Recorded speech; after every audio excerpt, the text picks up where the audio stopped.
Film dimulai dengan menampilkan seorang pemuda bernama Kenji Yamamoto, yang dimana dia sedang menghadiri prosesi pemakaman ayahnya yang meninggal karena overdosis akibat obat-obatan terlarang. Ken terlihat sangat marah karena pengedar narkoba yang menyebabkan ayahnya meninggal. Dia sangat membenci narkoba dan berjanji untuk tidak menyentuhnya sama sekali. Bahkan Ken yang terlalu emosi tidak menghiraukan ucapan polisi yang menyapanya. Saat petugas polisi memberikan nasihat yang positif, Ken tetap mengabaikannya dan memilih untuk pergi meninggalkannya.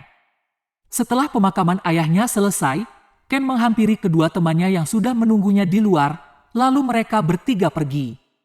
Di tengah perjalanan, Ken tidak sengaja melihat dua orang pria yang sedang bertransaksi narkoba. Ken pun mendekati pengedar itu dan berpura-pura membelinya. Awalnya dia menolak, namun begitu mendengar nama ayah Ken, ia langsung memberikannya. Saat pengedar mengambil tasnya, Ken langsung menghajar pria itu dan merampas tasnya lalu kabur. Setelah itu, Ken dan kedua temannya pergi ke dermaga. Mereka bertiga kemudian membuka tas milik bandar tersebut dan mengambil sebagian uang yang ada di dalam tas.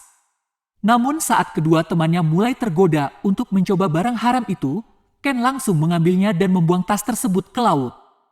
Tak lama kemudian, mereka bertiga pergi makan ke sebuah restoran milik Aiko. Di sana, Aiko terlihat melayani pelanggan sambil menggendong putranya yang bernama Tsubasa. Tidak lama kemudian, sekelompok Yakuza datang untuk makan di tempat tersebut. Kedua teman Ken terlihat terkesan dengan penampilan geng Yakuza, sedangkan Ken justru merasa tidak nyaman dengan kehadiran mereka. Salah satu anggota Yakuza bernama Nakamura merasa kesal karena Ken selalu memperhatikan mereka. Namun pemimpinnya yang bernama Shibasaki melarang Nakamura membuat keributan dan memintanya untuk mengabaikannya. Tidak lama kemudian, sekelompok preman datang ke restoran dan langsung menyerang. Kemudian, salah satu preman ingin menembak Shibasaki, namun Ken dengan sigap menghentikan preman tersebut. Keesokan harinya, beberapa anggota Yakuza datang ke rumah Ken dan membawanya ke markas mereka. Setibanya di sana, Shibasaki berterima kasih kepada Ken karena telah menyelamatkan nyawanya. Dan kemudian dia menawarkan Ken untuk bergabung dengan geng Yakuza. Namun Ken menolak karena sebenarnya dia tidak berniat untuk membantunya, melainkan merasa tidak nyaman dengan keributan tersebut. Sebelum Ken pergi, Shibasaki memberinya kartu nama dan berharap dia akan berubah pikiran. Dalam perjalanan pulang, tiba-tiba temannya menelpon dan menyuruh Ken kabur. Namun sialnya, dia telah dikepung oleh kelompok bandar narkoba. Tanpa pikir panjang, Ken langsung kabur dan berusaha melawan.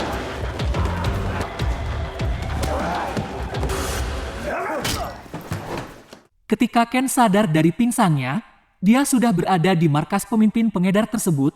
Dia juga melihat kedua temannya yang sudah tidak berdaya. Pemimpin pengedar narkoba, yaitu Kato, mengatakan bahwa dia adalah penyebab kematian ayahnya. Kemudian dia memerintahkan anak buahnya untuk menyiksa mereka. Mereka diminta untuk mengakui di mana dia mengedarkan barang haram yang dia curi kemarin. Karena sudah babak belur, Ken akhirnya mengatakan telah membuang barang haram itu ke laut dekat dermaga. Mengetahui hal itu, pemimpin pengedar itu menyuruh mereka untuk mencarinya di laut. Ketika kelompok pengedar menaikkan mereka ke perahu, Kato memerintahkan anak buahnya untuk menggeledah mereka dan mengambil semua barang miliknya. Kemudian, salah satu anak buahnya secara tidak sengaja menemukan kartu nama milik pemimpin Yakuza. Meskipun Ken mengatakan bahwa dia tidak mengenal orang tersebut, Kato tetap meminta tebusan kepada Shibasaki. Setelah Shibasaki menebusnya, Ken kemudian dibawa ke markas Yakuza. Dan dia kembali menawarkan Ken untuk bergabung dengan mereka, namun Ken hanya terdiam. Setelah itu Shibasaki bertanya, apakah Ken punya tujuan? Mendengar pertanyaan itu, seketika Ken langsung menangis dan bersedia bergabung dengan Yakuza. Keesokan harinya, secara resmi Ken diangkat menjadi keluarga besar Yakuza dan menganggap Shibasaki sebagai ayahnya. Beberapa tahun kemudian, Ken tampaknya telah banyak berubah, termasuk sekujur tubuhnya yang dipenuhi tato yang menjadi simbol seorang Yakuza. Selain itu, sejak bergabung dengan Yakuza, dia menjadi Yakuza yang paling ditakuti oleh semua orang. Malam itu, Ken dan anak buahnya bertemu dengan Nakamura yang sedang berulang tahun. Ken memberinya jam tangan mewah sebagai hadiah. Dan setelah itu, mereka merayakannya dengan bersulang. Keesokan harinya, saat bermain golf di tepi sungai, Shibasaki menasihati Ken untuk segera mencari pasangan hidup agar tidak berakhir seperti dirinya yang tidak memiliki keluarga hingga tua. Di malam hari, Ken mengunjungi bar milik salah satu anggota Yakuza. Tanpa diduga, ia bertemu dengan salah satu pengedar narkoba yang dulu pernah menyiksanya. Dia memperingatkan Ken untuk berhati-hati agar hidupnya tidak berakhir seperti salah satu geng Yakuza bernama Kimura yang tewas di tangan kelompok mereka. Dia juga meminta Ken dan kelompok Yakuzanya untuk meninggalkan wilayah mereka, yaitu wilayah selatan. Jika Ken menuruti keinginannya, maka dia akan memberinya 20% dari keuntungan penjualan barang haramnya. Mendengar hal itu, Ken merasa terhina dan langsung memukulnya. Sebelum pergi, pengedar itu kemudian mengatakan bahwa Ken telah menyalakan api peperangan dengan kelompok mereka. Setelah itu, Ken menenangkan diri dengan minum alkohol bersama seorang wanita bernama Yuka. Ketika dia melihat tangan Ken yang terluka, dia merasa kasihan dan mengambil pecahan kaca yang masih menancap di tangannya. Seketika, Ken teringat pesan Shibasaki untuk mencari pasangan hidup. Saat mereka hendak pulang, salah satu anak buah Ken menitipkan alamat kepada seorang nyonya untuk diberikan kepada Yuka. Rupanya Ken tertarik padanya dan ingin mengenalnya lebih jauh. Tidak lama kemudian, Yuka datang ke rumah Ken. Namun di luar dugaan, Ken langsung memaksanya untuk berhubungan, namun Yuka memberontak dan menghentikan perbuatan Ken. Kemudian Yuka menjelaskan bahwa kehadirannya di sini bukan untuk menjadi wanita bayaran. Setelah itu, Ken meminta maaf dan mengantarnya Yuka untuk pulang. Sesampainya di depan rumah Yuka, Ken meminta nomor ponselnya. Keesokan harinya saat di markas, Nakamura marah kepada Ken karena perbuatan yang dilakukannya kepada musuh mereka. Ken menjelaskan bahwa dirinya tidak terima jika geng Yakuza dihina. Mendengar hal itu, Shibasaki mengerti dan bahkan mendukung sikapnya.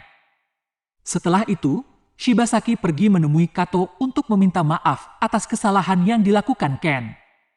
Namun Kato tidak menerima dan malah memintanya untuk segera pergi dari wilayah selatan. Mendengar hal itu, pemimpin Yakuza langsung menyiramnya dengan segelas air. Keesokan harinya, Shibasaki meminta Ken untuk menemaninya memancing. Di tengah perjalanan, saat Ken bercerita tentang gadis yang dia sukai, bernama Yuka, tiba-tiba pengendara motor menghampirinya dan menembakkan pistol ke mobil mereka.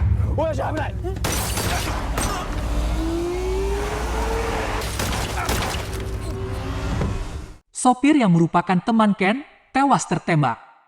Di sini Ken tidak bisa membendung kesedihan atas kepergian temannya itu.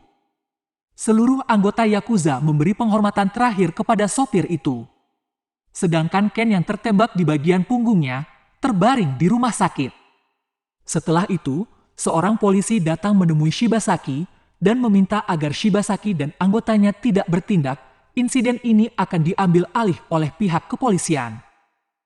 Shibasaki kemudian mengunjungi Ken di rumah sakit. Dia mengatakan kepada Ken untuk tidak mengambil tindakan apapun karena polisi telah menanganinya. Namun Ken tidak menerimanya, ia tetap akan membalas kematian temannya dengan caranya sendiri.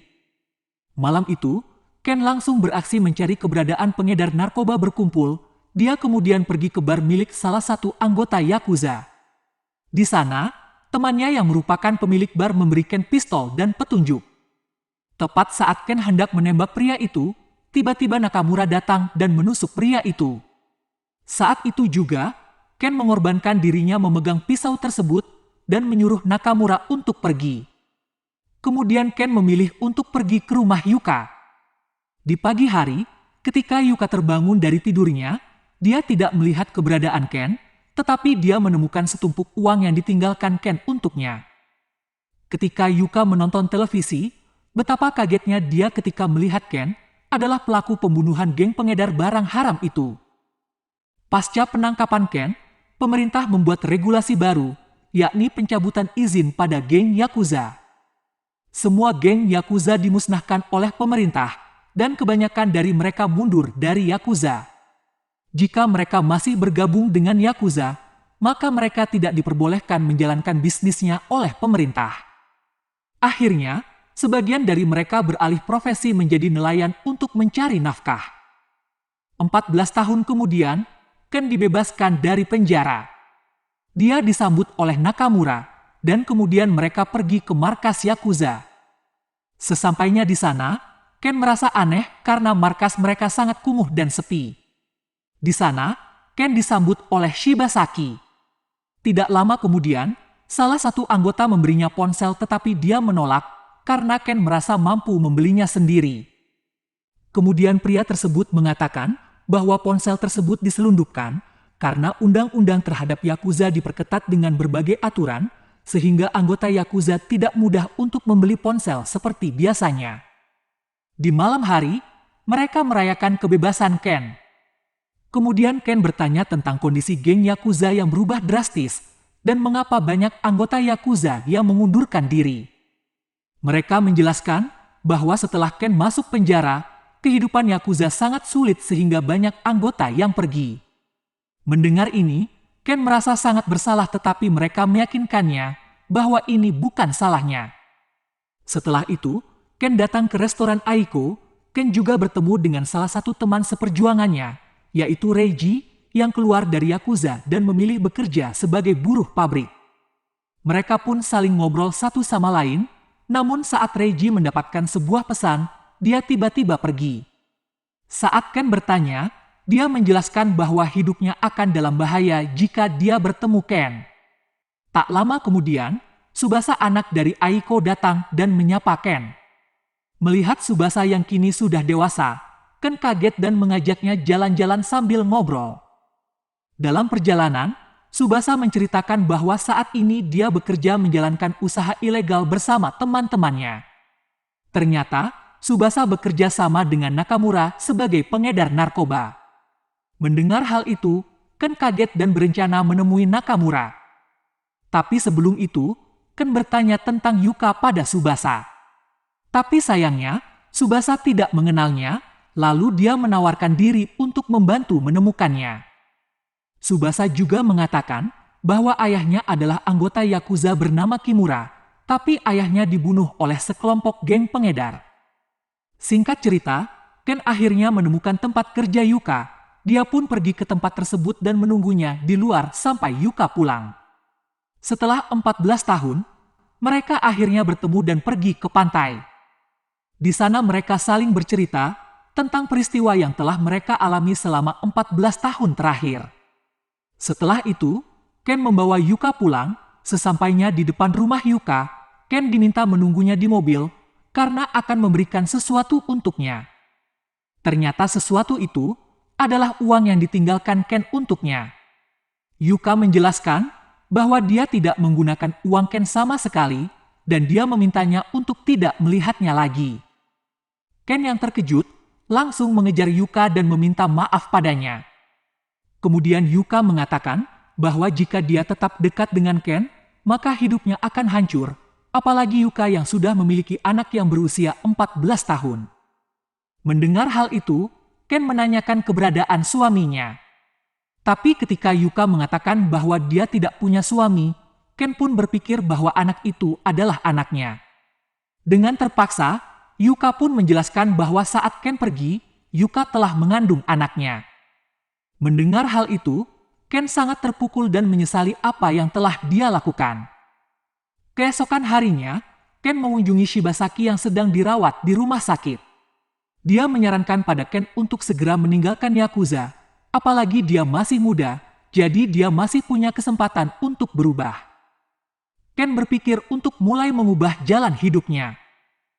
Ken kemudian memberanikan diri mengunjungi Yuka dan putrinya. Untungnya, mereka pun menerima kehadiran Ken dan mereka sekarang menjalani hidup bahagia layaknya keluarga. Setiap hari, Ken mengantar Yuka dan putrinya untuk beraktivitas seperti biasa. Dan Ken sekarang bekerja sebagai buruh pabrik bersama Reiji. Saat istirahat, mereka makan bersama dengan salah satu karyawan. Mereka membahas tentang betapa sulitnya mencari pekerjaan karena status mereka sebagai mantan anggota Yakuza. Karyawan itu kemudian meminta agar dia diizinkan untuk memotret Ken dan Reiji.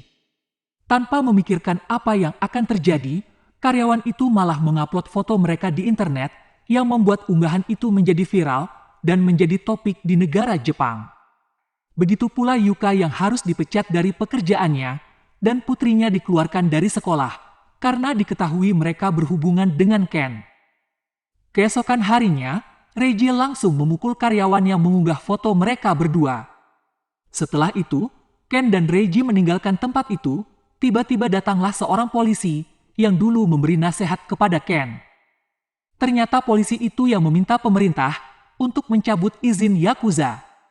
Mengetahui hal ini, Ken langsung emosi dan ingin menghajar polisi itu, namun salah satu anak buah polisi itu menghentikan Ken. Di sisi lain, Tsubasa sedang bertemu dengan Kato di markas mereka untuk melakukan pekerjaan. Namun, ketika Kato menyinggung masalah ayahnya, Tsubasa langsung menjadi emosi dan ingin membalas dendam. Pada malam harinya, Kato yang melakukan pertemuan dengan kepolisian untuk membahas bisnisnya. Namun tiba-tiba, Tsubasa dan teman-temannya datang ke sana untuk melakukan penyerangan. Tapi ternyata, Ken juga mengetahui pertemuan itu dan sudah lebih dulu tiba di sana. Pada saat itu, Ken langsung membunuh mereka tanpa ampun. Saat Tsubasa sampai di sana, ternyata di sana sudah banyak polisi dan dia melihat bos pengedar, yaitu Kato sudah tewas terbunuh. Seketika Tsubasa menyadari bahwa pelakunya adalah Ken. Sementara itu, Ken kabur menuju ke sebuah dermaga untuk menenangkan dirinya. Saat Ken lagi merenung, tiba-tiba Reiji datang dan langsung menikam Ken.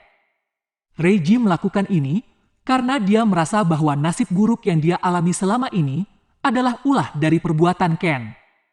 Mendengar itu, Ken hanya bisa meminta maaf pada Reiji, namun Reiji yang sudah dikuasai oleh amarah, akhirnya dia menancapkan pisau lebih dalam lagi dan Ken pun tewas.